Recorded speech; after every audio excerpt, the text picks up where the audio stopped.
आज के इस वीडियो में मैं आप सभी के लिए झारखंड के पीटी सिलेबस के तहत जो 32 प्रकार की जनजातियों के बारे में पढ़ना है, उसके तहत जो संथाल जनजाति है उसे मैं पढ़ा चुकी हूँ और आज हम लोग उरांव जनजाति के बारे में पढ़ेंगे। तो बने रहे हमारे इस वीडियो के साथ।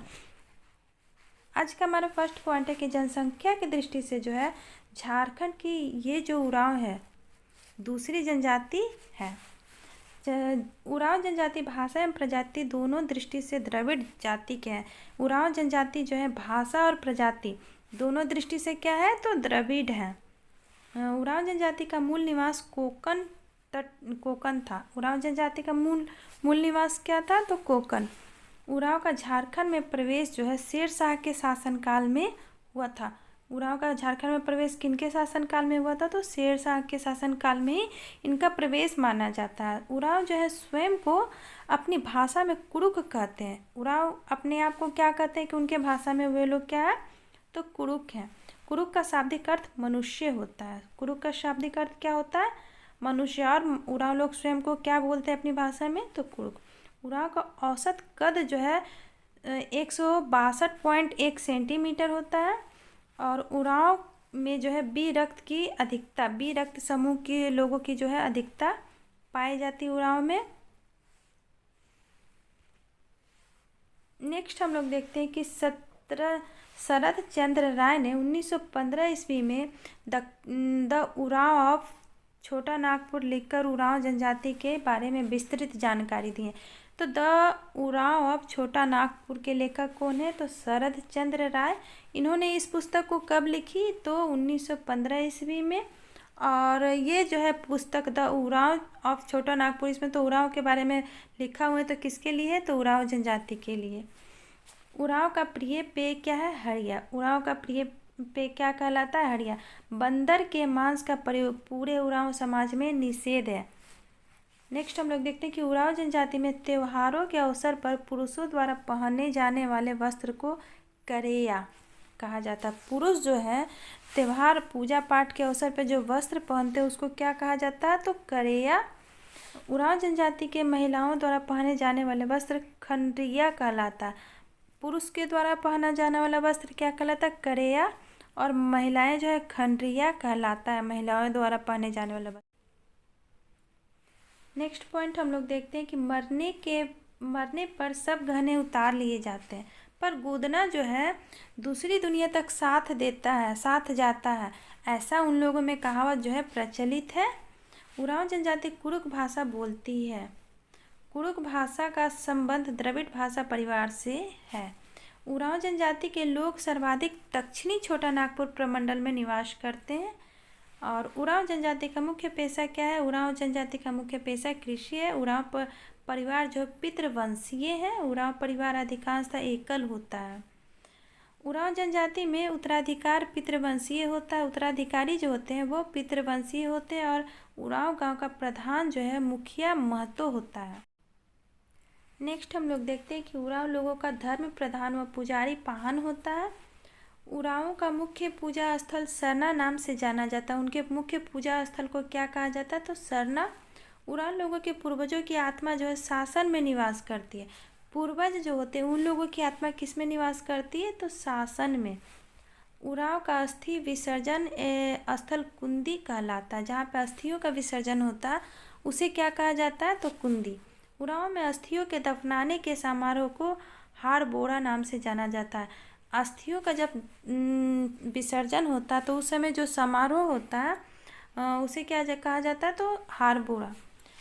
हाड़ बोरा समारोह साल में एक बार होता है। ये जो समारोह है कब होता है तो साल में एक बार। धुमकुड़िया उरांव जनजाति का युवा गृह होता है। यहाँ पे युवा गृह जो होता है वो क्या होता है तो धुमकुड़िया जो है उरांव जनजाति का युवा गृह धुमकुड़िया होता है। धुमकुड़िया वस्तुतः जनजातीय प्रशिक्षण केंद्र था। क्या था तो जनजातीय प्रशिक्षण केंद्र धुमकुड़िया था। धुमकुड़िया में प्रवेश 3 वर्ष में एक बार दिया जाता है। धुमकुड़िया जो है इसमें प्रवेश कब होता है तो 3 वर्ष के पश्चात एक बार इसमें प्रवेश का प्रचलन है। युवकों के धुमकुड़िया को जोंक एरपा नाम से जाना जाता है। यानी युवक जो होते हैं उनकी जो धुमकुड़िया होती है उसे क्या कहा जाता है? तो जोंक एरपा के नाम से उन्हें बोला जाता है। युवतियों के धुमकुड़िया को पेल एरपा नाम से जाना जाता है। युवती जो होती है उन्हें क्या कहा जाता है? तो पेल एरपा उनके धुमकुड़िया को, यानी प्रशिक्षण केंद्र को। जो खेरपा को धांगर कुड़िया नाम से जाना जाता है। जो खेरपा जो है जो कि युवकों का है उसे क्या कहा जाता है? तो धांगर कुड़िया नाम से जाना जाता है।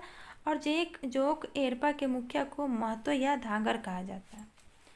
पेल एरपा की देखभाल करने वाले महिला बड़की धांगरीन कहलाती है।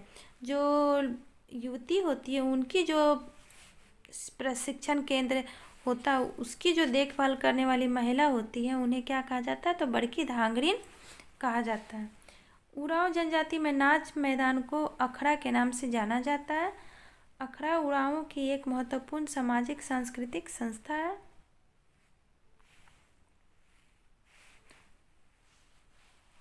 अखड़ा प्रायः गांव के बीच में स्थित नाच मैदान होता है। वैसा जगह जो गांव के बीच में हो उसे अखड़ा कहा जाता है। अखड़ा में पर्व त्योहार महत्वपूर्ण धार्मिक अवसरों पर दिन भर नाच गान चलता है।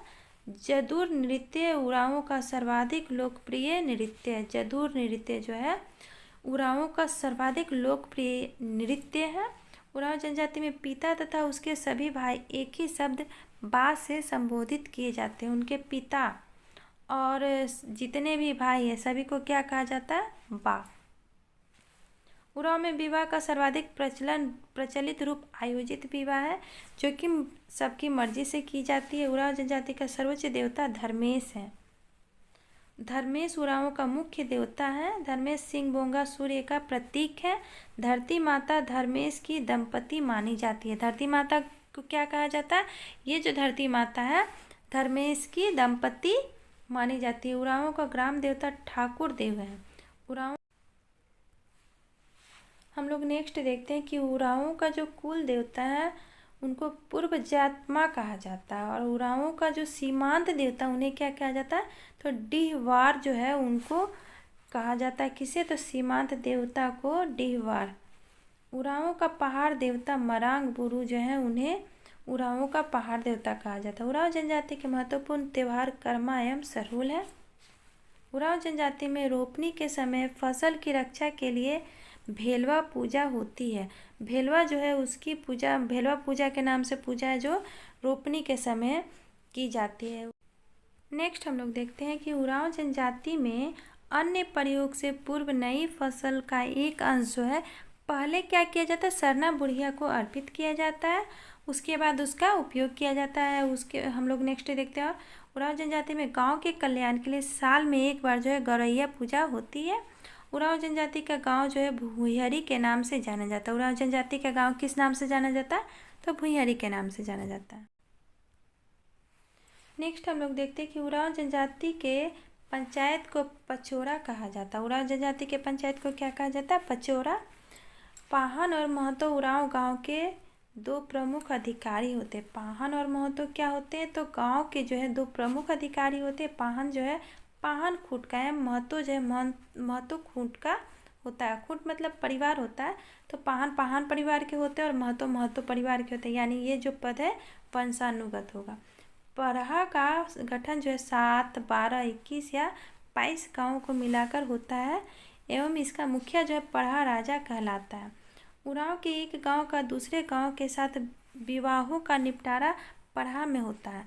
ये जो उरांव लोग हैं जो यहाँ पे गांव का के बारे में उल्लेख किया गया है 1, 7, 12, 21, उसी तरह ये गांव से दूसरे गांव के बीच जो शादी विवाह होता है उसका निपटारा कौन करता है? तो निपटारा पढ़ा में होता है।